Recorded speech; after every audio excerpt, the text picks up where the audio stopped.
lagi mong kasama tuwing nakikipiesta at nakikisaya sa guling-guling. Lolo, di mo ba ako naaalala?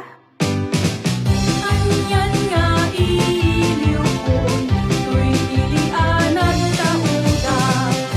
Awan nagbaliw na rimat nga ilig apaway.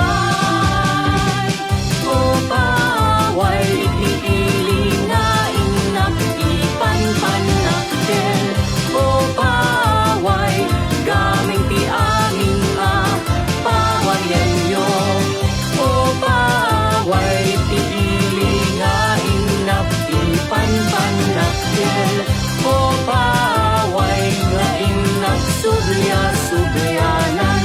At dalapon, dituyakon, ay ayatek apaway. Ako ka, sino ka itayang? Hay! Si Lolo talaga! Tignan mo to, Lolo. Naalala mo, nung ikwento mo sa akin na nagsimula ang guling-guling nung ipinakilala ng mga Espanyol ang Kristyanismo.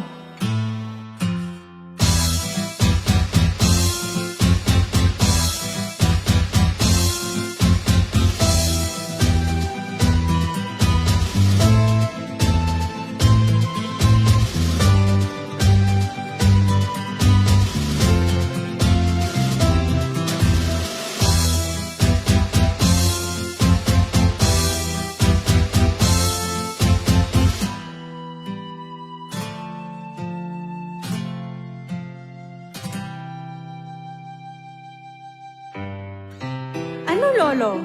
Naaalala mo na ako? At naaalala mo rin ba na tuwing makikipiesta tayo, gumagawa pa tayo ng magarang damit na yari sa Abel? Kasama pa natin si Lola na siya pa mismo ang tumatahi.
Kasjay aya, ngamday taguling-guling nga ipagpagam, anak ka diday taya. Ay apo, ay abalasan ko. At alam mo rin ba, Lolo, pumupunta tayo sa simbahan para magpaguling. Pagkatapos nun, nakikisayaw tayo sa plaza, nakikikain ng dudol at umiinom ng basi.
Nagragsak gayam ti pesta guling-guling apok.